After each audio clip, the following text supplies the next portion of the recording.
শুরুতেই তোমাকে একটা কথা বলি, এই পৃথিবীর সকলের কাছে তুমি ভালো হওয়ার চেষ্টা করো না। তুমি চাইলেও এই পৃথিবীর সকলের কাছে ভালো হতে পারবে না। আজ পর্যন্ত কেউ তা পারেনি, আর তুমিও পারবে না। যদি সৎ হতে হয়, যদি ভালো হতেই হয়, তাহলে নিজের কাছে হও, নিজের পিতামাতার কাছে হও। কিছু কিছু জিনিস, কিছু কিছু আদর্শ মেনে চলা উচিত। তার মধ্যে একটি আদর্শ হলো বন্ধুদের সাথে কখনো বিশ্বাসঘাতকতা করবে না। শুধু তাই নয়, বিশ্বাসঘাতকের সাথেও কখনো বন্ধুত্ব করবে না। নিজের মধ্যে একটা জিনিস থাকা খুবই প্রয়োজন, খুবই জরুরি, আর তা হলো সৎ সাহস। যদি ভুলকে ভুল এবং ঠিককে ঠিক বলার সাহস তোমার মধ্যে না থাকে, তাহলে তোমার মধ্যে সৎ সাহস এবং ক্ষমতা কোনোটাই নেই। তোমার সাথে তোমার রবের সম্পর্ক সব থেকে বেশি গভীর হওয়া উচিত। এই পৃথিবীতে এমন একটা সম্পর্ক থাকা অত্যন্ত জরুরি, যার সাথে আমাদের মনের দুঃখ, কষ্ট, অভিযোগ সমস্ত কিছু নির্দ্বিধায় বলতে পারবো। আর সে সম্পর্ক অবশ্যই তোমার রবের সাথে তোমার গড়ে ওঠা প্রয়োজন। তোমার রবের সাথে এমন একটা সম্পর্ক গড়ে ওঠা অত্যন্ত জরুরি। মনে রেখো, এই পৃথিবীতে সব থেকে বেশি দ্রুত কাজ করে মানুষের প্রার্থনা। হ্যাঁ, মানুষের প্রার্থনা মুখে আসার আগেই তা সৃষ্টিকর্তার কাছে পৌঁছে যায়, মুখে আসার আগেই তা রবের কাছে পৌঁছে যায়। কখন বুঝবে, কিভাবে বুঝবে যে তুমি ঠিক রাস্তায় আছো নাকি ভুল রাস্তায় আছো?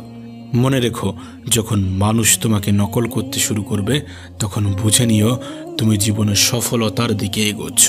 তুমি সঠিক রাস্তায় আছো, তুমি ঠিক রাস্তায় আছো। এই পৃথিবীতে তুমি যতই ভালো হও না কেন, কারণ না কারোর গল্পের খারাপ চরিত্র তো তুমি হবেই হবে। এটা বাস্তবতা, এটা সত্য কথা। জীবন এবং মৃত্যুর মধ্যে একটা বৃহৎ পার্থক্য আছে।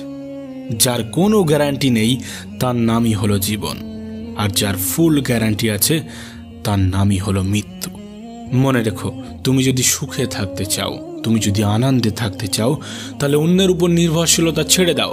তার কারণ অন্যের উপর নির্ভরশীল মানুষগুলো কখনোই আনন্দে থাকতে পারে না। এই জন্য এমনভাবে নিজেকে তৈরি করো যাতে তোমার ইচ্ছা এবং প্রয়োজনগুলো তুমি নিজেই পূরণ করতে পারো। এই পৃথিবীতে আমাদের জীবনের বিফলতার সব থেকে বড় কারণ হয়ে দাঁড়ায় আমাদের চিন্তা ভাবনা। আমরা মনে করি কাল থেকে শুরু করব, আজ নয় কাল থেকে স্টার্ট করব। মানুষের জীবনকে শেষ করে দেওয়ার জন্য এটাই যথেষ্ট। প্রিয় ভাই আমার, যদি তুমি সফল হতে চাও, তাহলে কাল নয়, আজ থেকে শুরু করতে হবে, এখন থেকে শুরু করতে হবে। আজ থেকে শুরু করব, এখন থেকে শুরু করব, এটা একজন সফল ব্যক্তির লক্ষণ। আর তুমি যদি সফলতা পেতে চাও, এ লক্ষণ তোমার মধ্যে ফুটিয়ে তুলতে হবে, এ লক্ষণ তোমার মধ্যে জাগিয়ে রাখতে হবে। একটা বইয়ের কাভার পেজ দেখে যেমন বইয়ের ভিতরে কি আছে তা জাজ করা উচিত নয়, ঠিক তেমনি মানুষের চেহারা দেখে সেই মানুষটাকে জাজ করা উচিত নয়। তার কারণ মনে রেখো, চেহারার তুলনায় বড় মুখোশ এ পৃথিবীতে আর কিছু নেই। মনে রেখো, নিজেকে সুখে রাখার দায়িত্বটা নিজেকেই নিতে হবে। হ্যাঁ, সবার থেকে পরামর্শ নিও, কিন্তু সেটাই করো যেটা তোমার মন তোমাকে নির্দেশ দেয়, সেটাই করো যেটা তোমার মন তোমাকে পরামর্শ দেয়। এ পৃথিবীতে সফল ব্যক্তিরা কখনো ভাগ্যের উপর নির্ভর করেনি। তাই তুমি যদি সফল হতে চাও, তাহলে ভাগ্যের উপর নয়, পরিশ্রমের উপর নির্ভর করতে শুরু করো। সেদিন দূরে নয় যেদিন তুমি সফলতার স্বাদ গ্রহণ করবে। শোনো প্রিয় ভাই আমার, যদি তুমি সত্যিটাকে সত্যি এবং মিথ্যাটাকে মিথ্যা বলার সাহস রাখো, তাহলে তোমার বন্ধুর সংখ্যা একটু কম এবং শত্রুর সংখ্যা একটু বেশি হবে। এটাই স্বাভাবিক, এটাই বাস্তব, এটাই সত্য। মনে রেখো, কাউকে না চিনে তাকে বিশ্বাস করা এবং পরিশ্রম ছাড়া কোনো কিছুর আশা করা, উভয় ক্ষেত্রেই বিশ্বাস ভাঙার সম্ভাবনা প্রবল। তোমাকে আগেও বলেছি, এখনো বলছি, সকলের মন জয় করতে চেও না।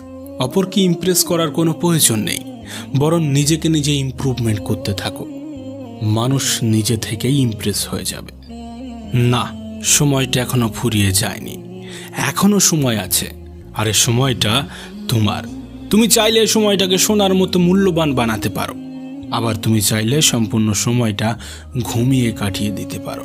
এটা তোমার উপর নির্ভর করছে তুমি তোমার সময়কে কোথায় ইনভেস্ট করবে। অবশ্যই সময় তোমারও মূল্য দেবে যদি তুমি তার সঠিক ব্যবহার করো। কিছু কিছু অভ্যাস নিজের মধ্যে তৈরি করতে হবে। যেমন কোনো খারাপ কাজ করার চিন্তা হলে সেটা পরের জন্য পিছিয়ে দিতে হবে। আজ নয়, কাল হবে, পরশু হবে, পরে হবে, এমনভাবে সেটাকে এড়িয়ে যেতে হবে। আবার কোনো ভালো কিছু করার চিন্তা হলে সেটা তক্ষুনি সেই মুহূর্তেই করে ফেলতে হবে। মনে রেখো, তুমি তোমার জীবনকে কেমনভাবে চালিত করবে সেটা তোমার উপর নির্ভর করছে। তুমি তোমার জীবনকে কেমনভাবে পরিচালনা করবে সেটা তোমার উপর নির্ভর করছে। আর এই সবগুলোর উপরেই নির্ভর করে তোমার জীবনের সফলতা। মনে রেখো, তোমার জীবনের রিমোট কন্ট্রোল কিন্তু তোমার হাতেই আছে। উপরওয়ালার হাতে আছে, কিন্তু সেটা তিনি তোমার হাতেই দিয়ে রেখেছে। অনেক সময় পরাজয় স্বীকার করতে মন চাইবে, কিন্তু পরক্ষণে নিজেকেই নিজে মনে করিয়ে দিতে হবে অনেকগুলো মানুষকে এখনো ভুল প্রমাণ করতে বাকি আছে, অনেকগুলো মানুষকে এখনো জবাব দিতে বাকি আছে, অনেকগুলো মানুষের চিন্তা ভাবনা পরিবর্তন করতে বাকি আছে। এ পৃথিবীকে অনেক কিছু দেখানোর বাকি আছে। হ্যাঁ, নিজেকেই নিজে মোটিভেট করতে হবে। এ সমাজটা একটু অন্যরকম, এ সমাজের মানুষগুলো একটু অন্যরকম। সময়টা এমন হয়ে গিয়েছে, সমাজটা এমন হয়ে গিয়েছে যে একজন মানুষের সরলতা অন্যরা বোকামি বলে মনে করে। তুমি কিন্তু আলাদা, তোমার চিন্তা ভাবনা কিন্তু আলাদা। সেই সকল মানুষ যারা নেগেটিভ চিন্তা রাখে তাদের থেকে নিজেকে আলাদা রাখার চেষ্টা করতে হবে। এছাড়াও আরও দু একটা জিনিসের উপরে তোমার ধ্যান রাখতে হবে, যেমন অহংকার। অহংকার খুবই বাজে একটা জিনিস। মানুষের পতনের সব থেকে বড় কারণ হয়ে দাঁড়ায় এই অহংকার। মনে রেখো, নিজের বয়স এবং টাকার উপরে কখনো অহংকার দেখিও না, কারণ যা কিছু গোনা যায় সেটা একদিন শেষ হয়ে যাবে। নিজের জীবনের উপরে কখনো রাগ দেখিও না, তার কারণ তোমার মতো জীবন পাওয়াটা হয়তোবা অন্য কারোর স্বপ্ন। জীবনটাকে এতটাও সস্তা করে তুলবে না যাতে কেউ এসে তোমার জীবনটাকে নিয়ে খেলার সাহস পায়। শেষে একটা কথাই বলবো, জীবনটাকে দুইভাবে উপভোগ করা যায়, জীবনটাকে দুইভাবে উপলব্ধি করা যায়। এক, যেটা তোমার সেটাকে অর্জন করো, যেটা তোমার সেটাকে অর্জন করো। দুই, যেটা তোমার কাছে আছে সেটাকে পছন্দ করতে শুরু করো। এবং সর্বোপরি নিজের প্রতি বিশ্বাস রাখো। বিশ্বাস রাখো নিজের উপর, নিজের রবের উপর।